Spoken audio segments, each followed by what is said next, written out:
Brothers and sisters, what I'm about to tell you is not a parable, not a metaphor, not something I read in a devotional book somewhere.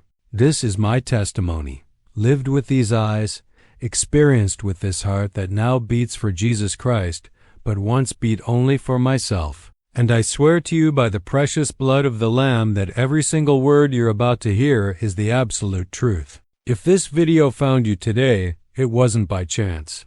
God has a message for you through what happened to me on a cold November night in 2019 when I dared the Almighty to prove Himself. My name is Dr. Marcus Reed. I'm 38 years old now, but this story takes us back to when I was 35, living in Seattle, Washington, at the peak of my career and the bottom of my soul. Let me paint you the picture of who I was before that night, because you need to understand just how far gone I was, how impossible my transformation truly is. I was a neuroscientist, brother. I had a PhD from Stanford University. I'd published 47 peer-reviewed papers on consciousness and brain function. I lectured at the University of Washington, teaching 300 students every semester that the human mind was nothing more than electrical impulses and chemical reactions. That love was just oxytocin and dopamine. That purpose was an evolutionary trick. That God, if He existed at all, was a comforting delusion for weak minds that couldn't handle the cold, random meaninglessness of the universe. I was good at what I did, brother.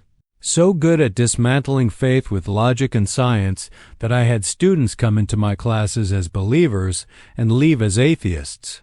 I wore that like a badge of honor. I thought I was liberating them from superstition, freeing them from ancient myths that held humanity back. My colleagues loved me. At 35, I was the youngest tenured professor in the neuroscience department.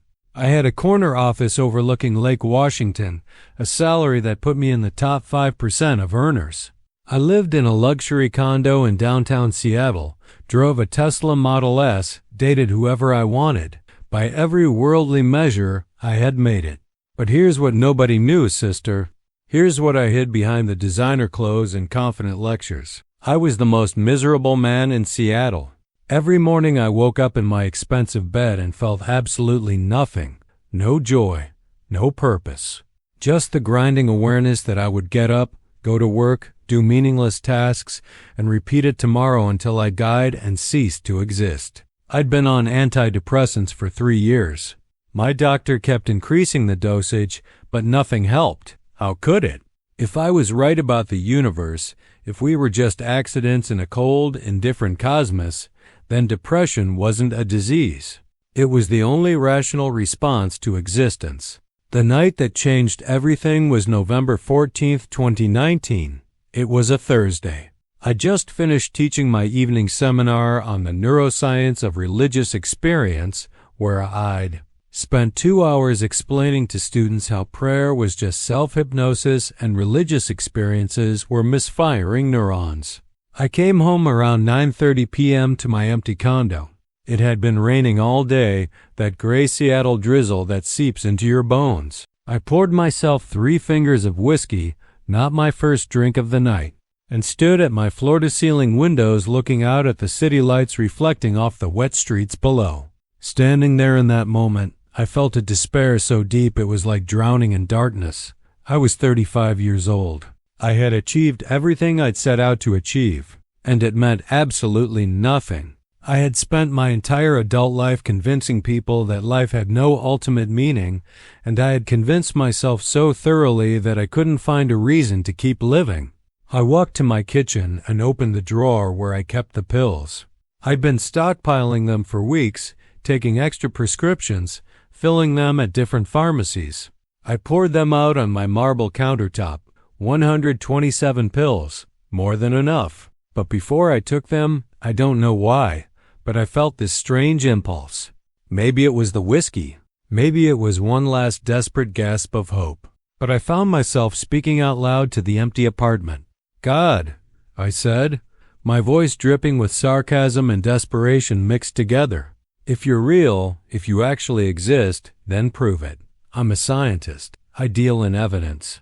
Show me something I can't explain away. Something that violates everything I know about how the universe works. You've got until midnight. That's 2.5 hours. I laughed at myself, brother. Here I was, a Stanford-educated neuroscientist, talking to the ceiling like a crazy person. But then I said something that I meant with every fiber of my being. But if you don't show up, if nothing happens, then I'm done. Because I can't live in a universe where nothing matters, where there's no purpose, where we're just atoms bouncing around randomly. So you've got until midnight, God. Prove yourself or I'm checking out. I set my phone timer for 11:59 p.m. Then I sat on my designer couch with those 127 pills on the counter and waited. I wasn't praying, brother. I was conducting an experiment, and I was absolutely certain nothing would happen. At 9:47 p.m., I heard a knock on my door. Now, you have to understand, I lived on the 23rd floor of a luxury building with 3 layers of security. You needed a key fob to get through the lobby, another one for the elevator, and another one to access the 23rd floor. Nobody could reach my door unless I buzzed them up. I ignored the knock. Probably someone had the wrong apartment. But brother, the knock came again. This time louder, more insistent. 3 sharp knocks that seemed to echo through my entire condo. I walked to the door and looked through the peephole. Nobody was there. The hallway was empty. I opened the door and looked both ways down the corridor. Nothing. No one. Just that eerie quiet of an expensive building with perfect soundproofing. I was about to close the door when I noticed something on my doormat. An envelope. Plain white envelope with no writing on it, no address, no stamp. Nothing. I picked it up and went back inside, my hands actually shaking as I opened it. Inside was a single piece of paper with 3 words written in handwriting I'd never seen before. I remember you. That's it, brother. 3 words. My blood ran cold. What did that mean? Who left this? How did they get to my door? I stepped back into the hallway and checked the security camera mounted at the elevator. There was no one in the hallway. No one had passed by. I went back inside and stared at those 3 words. I remember you. And then, sister, something broke open in my mind. A memory I had buried so deep I'd almost forgotten it existed. I was 7 years old, sitting in my grandmother's kitchen in Atlanta, Georgia. My grandmother, who raised me after my parents died in a car accident when I was 5. My grandmother who took me to church every Sunday even though I hated it, even though I fidgeted and complained. One Sunday morning, I was being particularly difficult. I told my grandmother I wasn't going to church anymore because I didn't believe in God. She sat me down at her kitchen table, took my small hands in her wrinkled ones, and said, "Marcus, baby, you can run from God your whole life. You can get all the education you want. You can convince yourself He's not real. But when you need Him most, when you're at the very end of yourself, you cry out to Him. And I promise you, baby, He'll remember you. No matter how far you run, no matter how much you deny Him, God remembers every child who sat in His house." My grandmother died when I was 19, my first year at Stanford. I was already becoming an atheist by then, already using science to explain away the faith she'd tried to give me. I didn't go to her funeral. I told myself it was because I had exams. The truth was I couldn't face the church, couldn't face the guilt of becoming everything she feared I would become. And now, 16 years later, standing in my luxury condo with pills on the counter and suicide in my heart. Those 3 words on a piece of paper. I remember you. Brother, I fell to my knees right there in my living room, and for the first time in 25 years, I wept. Not the silent tears of depression I'd grown used to. I mean full body sobs, the kind that come from somewhere so deep you didn't know it existed. I cried for my grandmother. I cried for the faith I'd thrown away. I cried for all the students I'd led astray. I cried for the emptiness I'd been living with for so long. And then I did something I hadn't done since I was a child. I prayed, not sarcastically this time, not as an experiment, but as a broken man with nowhere else to turn. "God," I said through my tears, "I don't know if this is real. I don't know if you're there. But if you are, if you really remember me like that note says, then I need you. I can't do this anymore. I can't live in the universe I've created where nothing matters. I surrender. The moment I said those words, brother, something happened that I still can't explain with all my scientific training. The darkness that had been crushing me for years, that weight I'd been carrying, it lifted. Just like that. It was like someone turned on lights in a room I didn't know was dark. I felt something I hadn't felt in so long I'd forgotten it existed. I felt peace. But the night wasn't over, sister. God wasn't finished showing up. Because at exactly 10:23 p.m., my phone rang. At exactly 10:23 p.m., my phone rang. I was still on my knees, tears streaming down my face, that note with 3 words clutched in my hand. I looked at the screen. Unknown number. My first instinct was to ignore it, but something told me to answer. Hello? My voice was shaky, broken from crying. Is this Dr. Marcus Reed? A woman's voice, unfamiliar, with a slight southern accent. Yes. Who is this? Dr. Reed, my name is Patricia Johnson.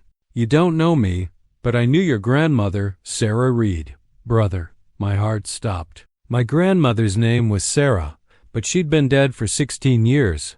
How did this woman know her? And why was she calling me at 10:23 p.m. on a Thursday night? I'm sorry, how did you know my grandmother? I asked, wiping tears from my face. Dr. Reed, I was her prayer partner at Mount Calvary Baptist Church in Atlanta. We prayed together every Tuesday morning for 15 years until she passed. Your grandmother never stopped praying for you, not once. Even when you stopped calling. Even when you didn't come to her funeral. Sister, I felt like I'd been punched in the chest. This stranger knew about my shame, knew about my absence at the funeral. Why are you calling me? I whispered. Because about an hour ago, I was sitting in my living room here in Atlanta, and I felt the strongest urge to pray. I'm 73 years old, Dr. Reed. I've been walking with the Lord for 50 years, and I know when the Holy Spirit is speaking. I got down on my knees and started praying, and your name came to my mind clear as day. Marcus Reed, your grandmother's grandson. I couldn't speak. I just listened. I saw you in my spirit, Dr. Reed. I saw you standing in a kitchen with pills on the counter. I saw darkness all around you, and I heard the Lord say, call him now, right now. So I went through my old church directory, found your grandmother's records, and tracked down your number through the university website. Brother, my legs were shaking. I looked at the pills still spread across my marble countertop. This woman in Atlanta, whom I'd never met, had seen what I was about to do. Dr. Reed, are you still there? Yes, I managed to say. I'm here. Honey, I don't know what you're going through, but your grandmother spent 15 years praying that when you hit rock bottom, God would catch you. She made me promise that if the Lord ever laid you on my heart, I would reach out. She said, Patricia, my grandson is running from God, but one day he's going to need him, and when that day comes, God is going to send somebody to remind him that he's not alone. I broke down again, brother. Right there on my kitchen floor, holding the phone, weeping like a child. Dr. Reed, I want you to know something. Your grandmother's prayers didn't die with her. I've been praying for you for 16 years, every Tuesday morning at 6 a.m., just like your grandmother asked me to. I've never met you. I don't know anything about your life, but I've been praying that God would break through your walls and show you that he's real. He did, I whispered. He just did. Then praise Jesus, she said, her voice filled with joy. Because that means it's time for you to come home. We talked for 47 minutes, sister. Patricia told me stories about my grandmother I'd never heard. How she would bring my school pictures to church and show them to everyone. How she kept every article I published, even though she didn't understand the science. How she told the prayer group that her grandson was lost, but he wasn't going to stay lost. She used to say, my Marcus is brilliant, but he's using his brilliance to run from God. One day he's going to realize that intelligence without wisdom is just educated foolishness. And when he realizes that, he's going to make the devil regret the day he ever tried to steal my grandson. When I finally hung up at 11:10 p.m., I sat on my kitchen floor and looked at those 127 pills. Then I walked to the bathroom and flushed every single one. I watched them swirl down the drain, watched my suicide plan disappear, and I felt something I hadn't felt in years. I felt hope, but God still wasn't finished, brother. At 11:37 p.m., with 22 minutes left on my midnight deadline, there was another knock at my door. This time when I looked through the peephole, there was someone there. A young man, maybe 19 or 20 years old, wearing a University of Washington hoodie. I opened the door cautiously. "Dr. Reed?" he asked, looking nervous. "Yes? I'm sorry to bother you so late. My name is Daniel Martinez. I'm in your Neuroscience 301 class. Tuesday and Thursday evenings."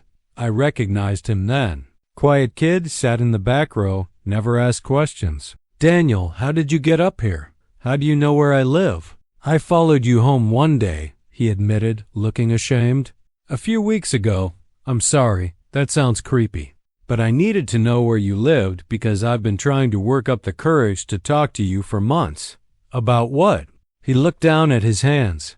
"Dr. Reed, 6 months ago I came into your class as a Christian. My parents are missionaries in Guatemala. I grew up in the church, but after 6 months of your lectures, of hearing how religion is just brain chemistry and God is just a delusion, I stopped believing. I became an atheist. Sister, my heart sank. This was exactly what I'd been doing for years, taking young people's faith and destroying it with science. 2 weeks ago," Daniel continued, his voice shaking, "I tried to kill myself. I took a bottle of sleeping pills because I couldn't handle a universe without meaning. My roommate found me and called 911. They pumped my stomach. I survived, but I've been in a really dark place since then." He looked up at me with tears in his eyes. "Tonight I was walking past your building, and I felt this crazy urge to come talk to you. I know it's almost midnight. I know this is insane. But I climbed over the security gate when someone left, snuck into the elevator, and came up here because I felt like if I didn't talk to you tonight, something terrible was going to happen. To you or to me or both of us. Brother."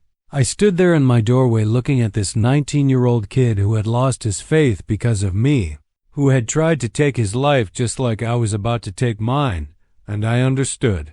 God had sent him to my door not just to save him, but to show me the cost of what I'd been doing. "Daniel," I said, my voice breaking, "come inside. We need to talk." For the next hour I told him everything. About the pills on my counter. About the note that appeared on my doormat. About my grandmother's prayers. About Patricia's phone call. About how God had shown up in response to my challenge. "I've spent 6 months destroying your faith with science," I told him. "But tonight God proved that there's something beyond science, beyond materialism, beyond what we can measure in a laboratory. I don't have all the answers yet. I don't know how to reconcile what I've experienced tonight with everything I've taught. But I know this. We're both alive right now because God intervened." Daniel sat on my couch, crying, holding that note that said, "I remember you. Dr. Reed, do you think God can forgive me for giving up on him?"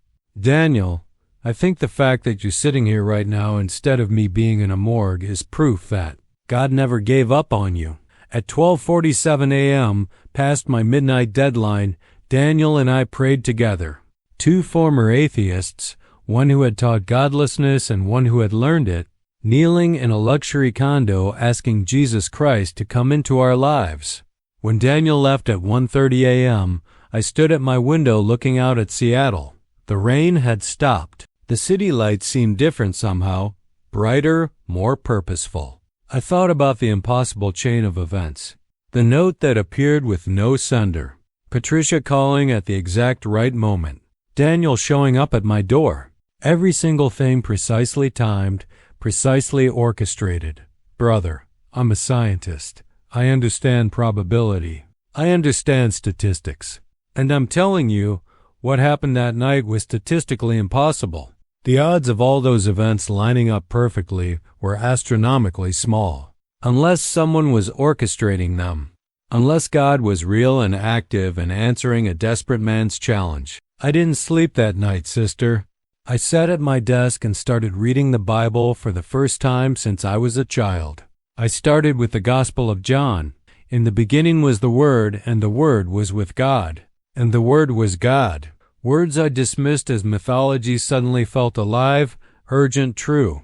As the sun rose over Seattle on November 15, 2019, I watched the darkness give way to light and understood that I was watching exactly what had happened in my soul. The darkness of meaninglessness giving way to the light of purpose.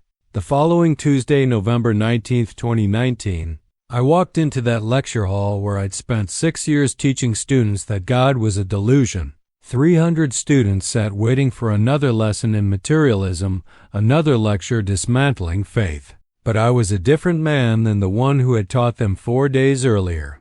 Daniel Martinez was sitting in the back row like always, but this time he caught my eye and nodded. He knew what was about to happen. I'd called him the night before and told him I couldn't keep teaching lies. "Good evening, class," I began, my voice shaking slightly. "Before we continue with our syllabus, I need to tell you something. Last Thursday night, I tried to kill myself. The classroom went completely silent, brother. 300 students stopped typing on their laptops, stopped whispering, stopped everything. I tried to end my life because I had convinced myself so thoroughly that the universe was meaningless that I couldn't find a reason to keep living. I had spent years teaching you that consciousness is just neurons firing, that love is just chemistry, that God is just a coping mechanism for weak minds. And I believed it so completely that it almost killed me. I could see students looking at each other, confused, concerned. But something happened Thursday night that I cannot explain with neuroscience. Something that violates every materialist principle I've taught in this classroom. I challenged God to prove He was real, and He showed up in ways that defy statistical probability. That contradicted everything I thought I knew about reality. Sister, I spent the next 30 minutes telling them everything. About the note that appeared at my door. About Patricia's phone call. About Daniel showing up at midnight. I showed them the note, still in my wallet, with those 3 words, "I remember you." "I don't have all the answers yet," I told them. "I can't explain how consciousness relates to the soul. I can't tell you how prayer works in a universe governed by natural laws. But I can tell you this. I was dead inside and now I'm alive. I was blind and now I see. And I cannot in good conscience continue teaching you that the material world is all that exists when I have experienced something beyond it." A young woman in the 3rd row, someone I recognized as Sarah Chun, one of my best students, raised her hand. "Dr. Reed, are you saying that everything you've taught us for the past 6 months is wrong?" "I'm saying that I taught you half the truth, Sarah. The brain is real. Neurons are real. Chemistry is real. But there's something more. Something I dismissed because I couldn't measure it in a laboratory. And that dismissal almost cost me my life." Another student, Marcus Thompson, stood up. "So what are you going to do? Are you still going to teach this class?" "I'm going to teach you neuroscience," I said. "Real science. Honest science. But I'm not going to use science as a weapon against faith anymore. I'm not going to tell you that because we can identify the brain regions that activate during prayer, prayer is therefore meaningless. That's like saying because we can identify the brain regions that activate when you see your mother, your love for your mother is just an illusion." Brother, the reaction was split. Some students nodded, some looked angry, some looked confused. But Daniel stood up in the back row. "Dr. Reed is telling the truth," he said, his voice carrying through the lecture hall. "I was there Thursday night. I watched him flush 127 pills down the toilet instead of taking them. And the only reason I was there is because something I can't explain made me climb over a security gate and go to his apartment at midnight, after class. 23 students stayed to talk to me. Some were angry, accusing me of having a mental breakdown. But others, brother, others had tears in their eyes. Dr. Reed, a young man named Robert, said, "I became an atheist because of your class, but it's been destroying me inside. I grew up Christian, and losing my faith felt like losing part of myself. Hearing your story gives me hope that maybe I didn't have to choose between my brain and my soul." Over the next 3 weeks, I met with 47 students one-on-one. I apologized to every single one I had led away from faith. Some forgave me. Some didn't, but I knew I had to try to undo the damage I'd caused. The university administration called me in on December 3rd. The department chair, Dr. Stephen Walsh, sat across from me with a concerned expression. "Marcus, we've received complaints from students about your recent classroom behavior. They say you're preaching religion in a science class." "I'm not preaching, Stephen. I'm being honest about the limits of materialism. That's not what we hired you to do. You're a neuroscientist, not a theologian." "I'm a neuroscientist who almost died because I believed consciousness was just meat computing. I'm not going to lie to students anymore about the implications of that worldview." "Sister, they gave me a choice. Stop talking about God in class or resign." I chose to resign.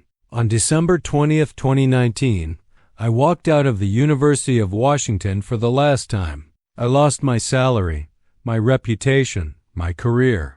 Everything I'd worked 15 years to build, but I gained something worth infinitely more. I gained life, purpose, hope, truth. For 3 months, I struggled financially.